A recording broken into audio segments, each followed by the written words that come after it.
Hello and welcome to another episode of the Small Town Tourist Podcast, where we experience and explore everything that makes small towns great. I'm your host, Abby, and I am beyond honored to have been asked to participate once again in Restaurant Week with Visit Greater St. Cloud. When Rachel from Visit Greater St. Cloud asked me to jump in on this again this year for 2024, I was immediately saying yes, a million times yes, because I had so much fun last year with this. We had Rachel on last year. She is our first official repeat guest, true friend of the pod. So she'll be on in just a second to talk more about Restaurant Week, but I just want to give you a quick little overview. This is happening Monday, May 13th through Sunday, May 19th. So mark it down on your calendar. Each day is going to have a specific category, and you can check out a full list of all those categories, all the blog posts, all the featured items. That's all waiting for you at visitstcloud.com. In addition to that, don't forget they're also giving away a $50 restaurant gift card daily to a lucky winner. So be sure that you get in on that contest as well. All the details on Restaurant Week 2024 is at visitstcloud.com. I got the link down in the show notes below.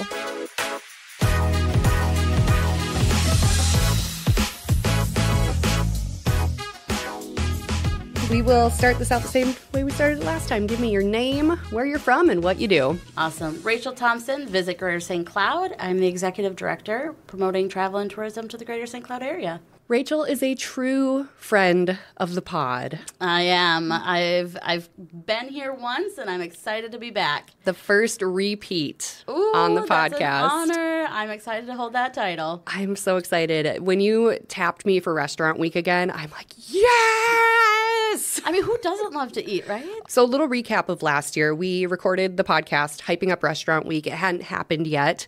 And then once it did roll around, I actually asked my best friends to come hang out and do Restaurant Week with me. Absolutely. And we made a day of it. And we went to 5 or 6 places and just ate all day long. It was awesome. Did you nap in the middle of the day, or were you good? We powered right through it.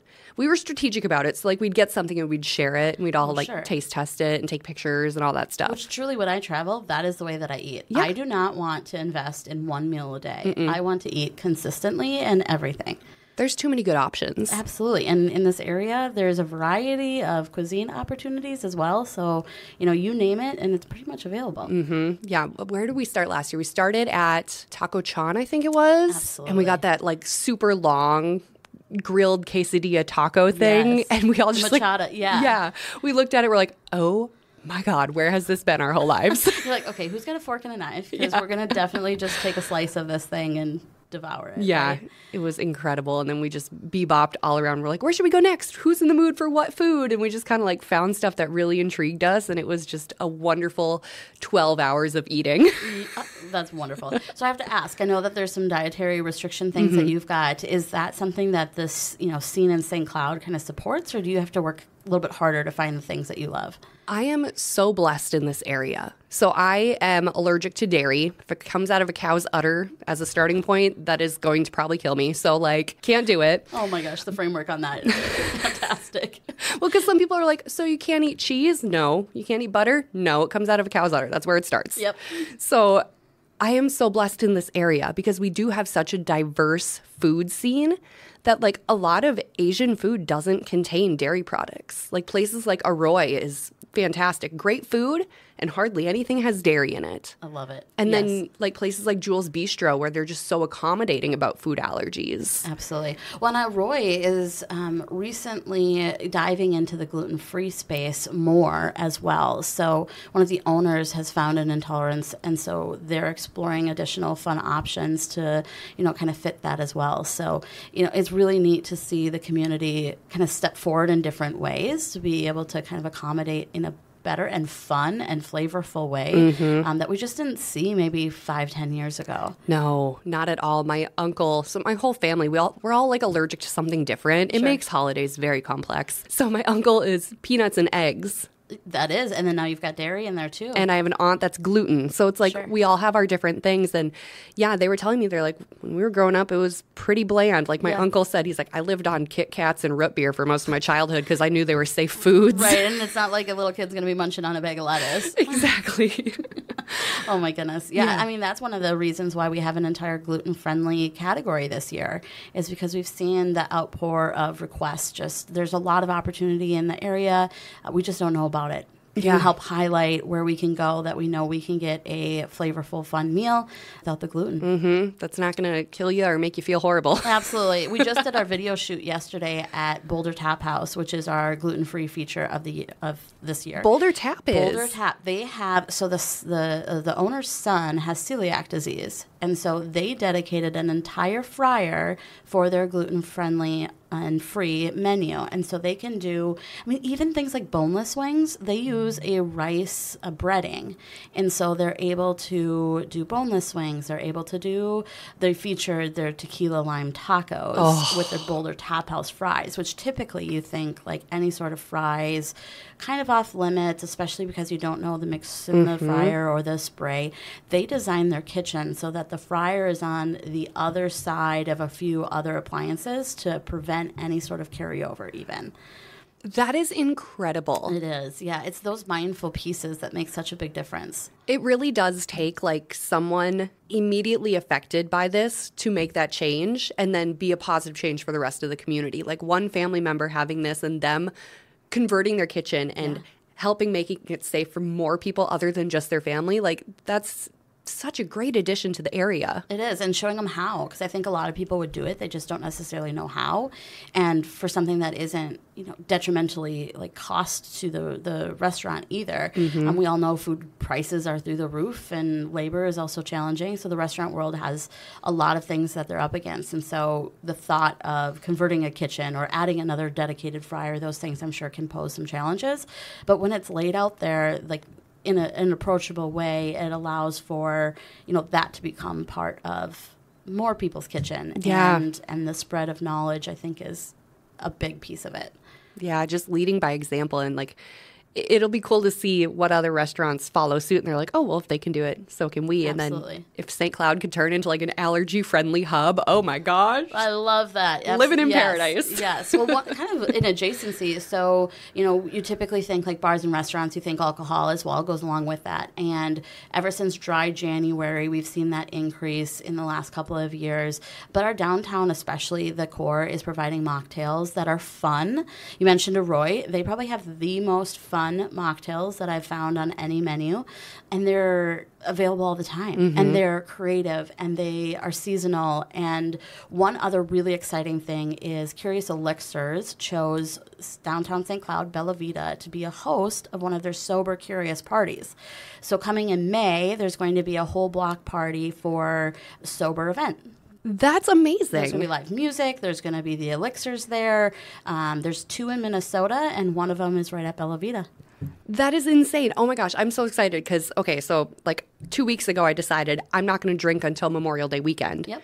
No real reason other than like, I'm just going to see if I can do it. Yeah. Because like a lot of social gatherings center around drinking, and it's like, it's not that I love a fun drink. That's my biggest problem. It's like I don't even want like the feeling of alcohol. I just like a fun beverage. I am right there with you. I want something fun in my hand. I am kind of over the lemon water sometimes. Yeah, exactly. A little something different. And I can't keep drinking Diet Coke like it's water. Right. And I don't do caffeine very well either. So then it really limits me from that point. Yeah, absolutely. So that is so fun. So that's coming up in May. It is, yes. Perfect timing because May is before Memorial Day.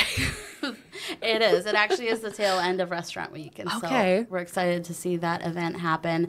It is a little bit earlier in the evening, so it'll be wrapped up by like that 9, 10 o'clock. Oh, perfect. 'Cause I want to be in bed by then. You and I both, girl. I don't want to be out past 9 anymore. No, I am perfectly happy having a social evening, going out for dinner, and then climbing right into the couch by 9 o'clock. That's awesome. I'm so excited for that, and how perfect that it's fitting in with Restaurant Week. Yeah, it was just kind of coincidental. It's a really big deal. This is the first time that they've hosted them here, and so Bella Vita approached us and just said, hey, this is going on. Help us spread the love and the word, and they're really, really excited about what that could mean for an annual event as well. Yeah. Really, the sober community in downtown and across St. Cloud is really wanting something, and those that are sober friendly as well, and those that are sober curious. So there's lots of fun to be had, that's for sure. I'm excited for that. I'm going to have to put a big old star by that on my calendar. Yeah. That's so great. It is. So as far as Restaurant Week goes, though, every year we come up with new categories. So we already talked about gluten-free being one of them. That was speared from the community input on the survey and the gift card giveaway, saying we'd love to see this. And every year we come up with different categories. So this year's categories are kicking off the week with some sweets with our confections category. Yes. A little teaser. The video feature is a loved business that's been around for over 60 years, but now has a new location with caramel crisp popcorn. Oh my gosh. So Brenda had the equipment when she worked for caramel crisp popcorn on the east side, and then it went away for a little while, and she held on to the equipment knowing that one day the time would come where she could bring it back. And it is back again out at Central Grind, which is a new coffee shop on Highway 10 near St. Augusta. Yeah. So kicking off with confections, and then we go to handhelds, which this category is pretty broad. It's anything that you can hold and consume at the same time. So think protein shakes, think beer, think a sandwich, think tacos, anything burrito. that you use your hands while you're consuming it. Okay. I like that it's kind of a broad topic because it doesn't limit it to a liquid or a solid. Yeah. Or a sweet or... I love that. Or genre either. Yeah, and cuisine style. It's across the board. So that one will be really fun to be able to check out what's all included in there. And then we go to the gluten friendly on Wednesday. And then wings and wontons is on Thursday. Oh, you are speaking my language. Yes. Chicken wings are my love language. Oh, what sauce? No sauce. Dry rub?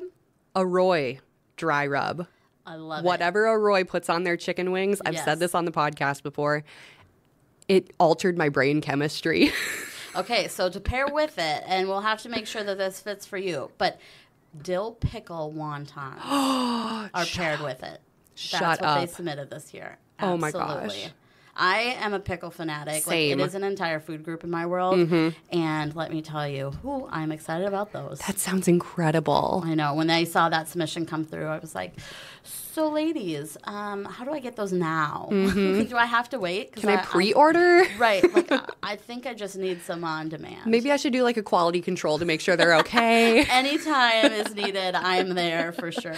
Then we amp things up a little bit heading into Friday, and we go hot to trot, which is our spicy category. Spicy margaritas. We've got hot sauces from Bravo Burrito.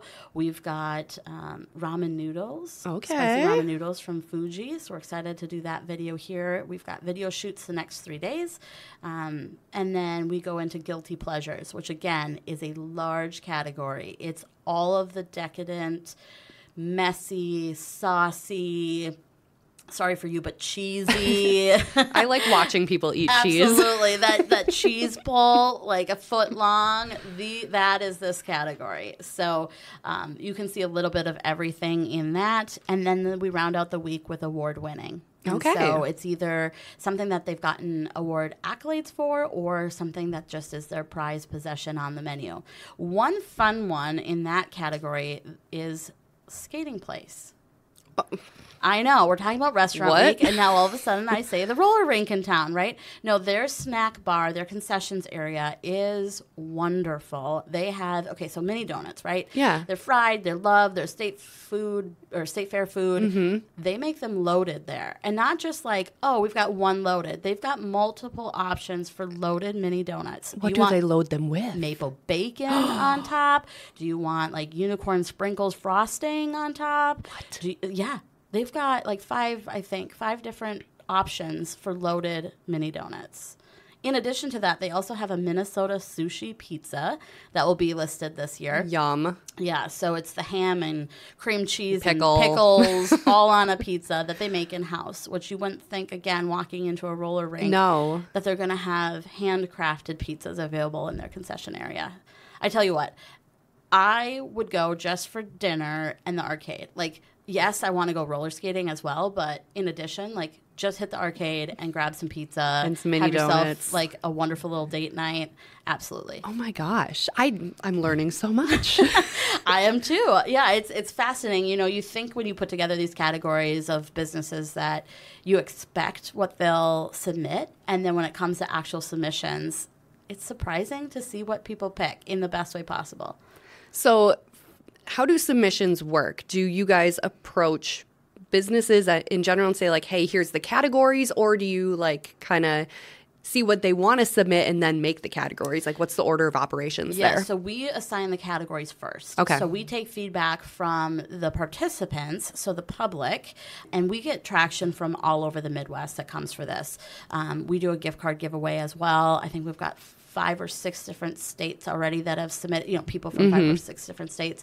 And then they have a feedback or a comment section as well. And so a lot of times we'll see comments in there about, last year it was about barbecue and gluten-friendly, and wings was another of those. And then we create those 7 categories, making sure that there's a variety, making sure that the landscape of our cuisines will be able to be accommodated in right, those. yeah. We try not to get too narrow just so that it isn't exclusive from different restaurants in our region. And then we send it out as a mass distribution to our restaurants in the region and say, we're open, here are our categories. You get the challenge of picking one menu item for one day. Otherwise, we're listing everybody's menus on every day of the week because there's so much fabulous food. And that's just so much. It is. And so we give them the challenge and we say, you got to pick one for one day. Let us know what you want to be known for this year. And then we use the list, obviously, during restaurant week. But then also when we have conferences and events that are coming to town, we use these lists to support throughout the whole year. That is a great method of having like kind of a food Bible almost of like all the great stuff that this area offers. It is, yeah. So in our Eat Guide, it's a link out to the restaurant week.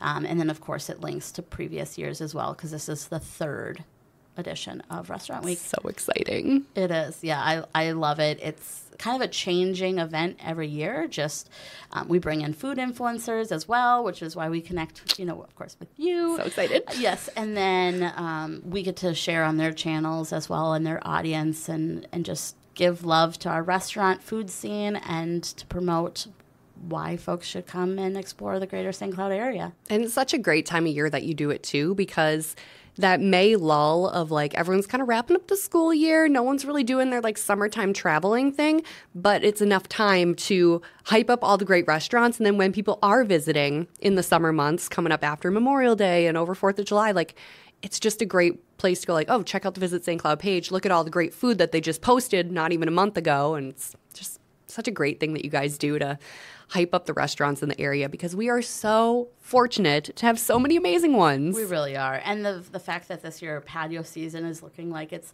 sooner than later. So we're hoping actually by Restaurant Week that we'll be able to explore some of these food menu items on patios as well. Know. Oh, just even being outside today, I'm like, it's so nice out. I need a margarita tower at Ultimate. Hey, NA, right? NA until Memorial Day. We'll keep you on track. Yes. Someone's got to keep me accountable. But those towers, yeah. I mean, there's so many fun drinks out at Ultimate.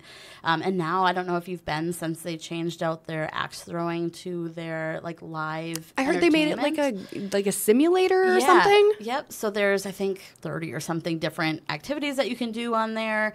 Anything that sport-wise. And so I haven't been yet when they switch that over, but I think it was pretty recent that they did it, isn't it? Yeah, yep. I've been on the patio, but I haven't been inside. Okay, those axe throwing lanes. It's so exciting. There's just always something happening in this area, and I hate when people say, "Oh, there's nothing going on here." I'm like, lies. You're not looking for anything. Yeah, follow us on our Facebook because there is something for every hour of every day that can be, for you to experience or explore or eat. Yeah. Some of the best posts on our social platforms are those openings or those reopenings. We just did one. Mr. Twisty opened 4/4 at 4 p.m. Oh, my gosh. Cute little picture of a gal eating an ice cream cone, and that thing blew up. I mean, people are just craving, obviously, the ice cream, but also those things to be back open for the summer. We had Munch Munch Donuts as well that just opened. Okay, tell me about Munch Munch. Where is it at? Because I keep seeing people people post pictures. I'm like, where do I need to Mochi Donuts, yep, and it's just down from Ippen Ramen in Way Park in that Sundial Drive area. So they opened, oh goodness, maybe a week and a half ago now. But they have flavors like s'mores and churro and matcha. I mean, you name it. And it is a blend of Japanese and American donut. So it's fun. A little bit lighter, but it's like a fry bread almost. But oh man, it's so delicious. Falls under two categories, handheld and confections. Absolutely. It does. Yep. 100%. That's so exciting. So what are you personally looking forward to the most with this upcoming restaurant week? Oh my goodness, I can't just pick one. But then pick multiple. Okay, well, I don't think we have time for all of the things that I'm super excited about. But, the Skatin' Place is one that it's an unexpected hidden gem. So I'm really excited for that one. I'm really excited for the tried and trues, the local restaurant scene to just be able to showcase what it is that they are stepping forward with. The Speakeasy has become quite the destination for our region as well. They've got a cold foam espresso martini. Don't worry, they'll still be there after Memorial Day. And so people to be able to explore that, again, their whole thing is a Speakeasy, but they are available when the blue light is on. And so find them in downtown. Is so cool. Yeah, and the amount of comments about the toilet. If you don't know what I'm talking about, just go on social and look at the toilet. In partnership with that, did you know about the King? Mm-hmm. Okay, so apparently that whole building is just about the toilets, and it really is. It's fantastic. So when Revolver Studios was open in town, the dance studio, I did burlesque with them for, was that almost like 5 years? It was a long time because I started like day one when they opened, and we always did our shows at Pioneer. Yep. And so, we'd be down in the guts of that building in the green room getting ready for the shows, and, just the little nooks and crannies that building has. Yeah. So interesting. It is. And maybe something that people don't know is there's a Little King over in the Iron Street 539 building. No way. Yeah. So Harvester Square is upstairs, and you'll have to find it up there. There's just so many little things in this town that make it absolutely fantastic. It's so charming. Yes, it is. Yep. And the people and the places and the opportunities. I mean, there's 3 theaters in our downtown. Who has that? I know. Fantastic. And now we're coming up on live music scene, and or this summer, so there'll be the concert series on Wednesday night at Summertime by George. There'll be Rock the Riverside on Thursday nights, along with all of the music happening on our stages throughout our downtown and in our bars and restaurants. Yeah. So circling back, I'm excited about a lot of things on Restaurant Week. Jules has their apple ham panini. That's the best thing in the entire world. Absolutely. That's another thing that changed my brain chemistry, because that was the first thing I ate when I went to Jules. This was when I could still eat dairy. I ordered that, and I think I ordered that once a week for the following 6 months. I mean, it is. It's so good. It is so good. And everything on their menu, when they say delightfully different, it really is delightful, and it's different. That spin on it. I mean, jambalaya with Minnesota wild rice? Sign me up. Incredible. If you haven't listened to the episode we did with Jules on this podcast, go back and listen to it, because we get into the guts of how they're delightfully different. Was Danella talking with you? Yes. Oh, I bet that was I think we talked for an hour. It was so great. Just wonderful mission, wonderful food, 10 out of 10. Absolutely. Their give back to the community is consistent, and it's empowering to see. Yeah, and it's a great example for other restaurants giving back too, because she's not the only one that's all of our restaurants are so involved in everything. If you look at posters for sponsoring events, you'll see a handful of them on every single one, and they're all different. It's not the same one every time. It is. Yeah, one of the things that's coming up as well is the Bloody Mary Crawl. So April 28th, it's back. There's 17 different locations. It is, there's buttons on sale right now in downtown locations. So it's a $2 button. All of the dollars raised, so $2 for every button goes to Centricare Heart and Vascular Center. Again, talking about that kickback to community. And then it gives you $1 off every Bloody Mary. Dang. During the event. Yes. So April 28th, come on downtown. There's 17 different locations. There's also a passport. You go to 4 restaurants and 3 retail, and you can enter to win a prize pack from downtown. Very cool. There's so many great things happening. I love everything about this area. I always like to just put a spotlight on it because more people need to know about the cool things that happen here. That say like, oh, there's nothing to do. I just want to say like, where are you looking? Because you must not be looking anywhere. Yeah. We've got a robust event calendar that we work really hard to stay up to date on, and it is amazing the variety and the multitude of events that are available within our community in whatever genre you're looking for. Mm-hmm. So visit stcloud.com is that event calendar, as well as where you can find Restaurant Week, menu items, and more. I'm so excited for Restaurant Week. Bring it on, baby. Bring it on. Just give me a fork and maybe a couple of napkins. A fork, some stretchy pants, some good walking shoes. Let's do this. I'm in. Let's do it. Rachel, thank you so much for inviting me to help out with this again this year. I'm so excited. Thank you for having me. Let's do it again next year, too. I agree.